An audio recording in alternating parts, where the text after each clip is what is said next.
Дорогі українці, завершується цей довгий і важкий день. Dear Ukrainians, first of all, my condolences to the families and friends of those whose lives were taken by Russian strikes on June 1st. We are doing our best to protect people. There was no such international meeting, no such international negotiations, where the issue of air defense for Ukraine was not raised. But protecting people means protecting them at all levels. Shelters must be accessible. The situation like last night in Kyiv, when people came to the shelter and the shelter was closed, should never happen again. It is the duty of local authorities, a very specific duty to ensure that shelters are available and accessible around the clock. It is painful to see the negligence of this duty. It is painful to see casualties. And if the duty is not fulfilled on the ground, it is the direct responsibility of law enforcement bodies to bring to justice. On June 1st, our country, like many other countries, marked Children's Day.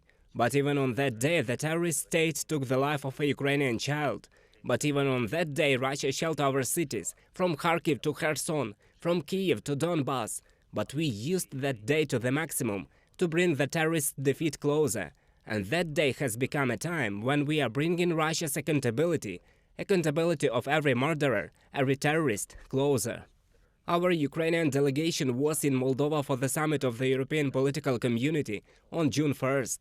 This is the center of political discussions on our continent now. We had very important negotiations. The President of Moldova and the President of France, the Prime Minister of the United Kingdom and the President of the European Commission, the President of Romania and the Prime Minister of Portugal, the Prime Minister of Albania and the Prime Minister of North Macedonia, the Prime Minister of Italy, the Prime Minister of Spain, the President of Switzerland, the Prime Minister of the Czech Republic, the President of Azerbaijan, the Chancellor of Germany. There was also an expanded format with representatives from the Netherlands, Denmark, Sweden, UK, Poland and Belgium. And of course, there were meetings on the sidelines of the summit and a joint meeting of all participants. We are preparing new defense decisions for Ukraine, including air defense, aviation and our advance on the ground. We are preparing real political content for the NATO summit in Vilnius. We are preparing a package of security guarantees for our country on its way to the alliance. We are doing everything to bring the EU's political decision on membership of Ukraine closer.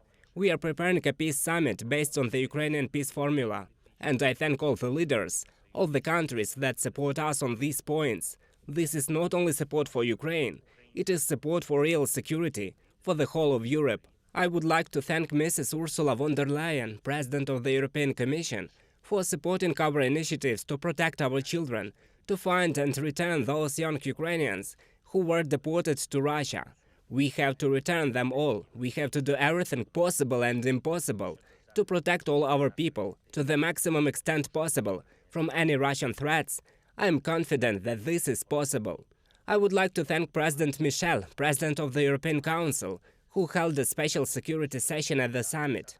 I would also like to thank Roberta Metsola, President of the European Parliament, for the decision on ammunition for Ukraine, for supporting the allocation of additional 500 million euros for this purpose.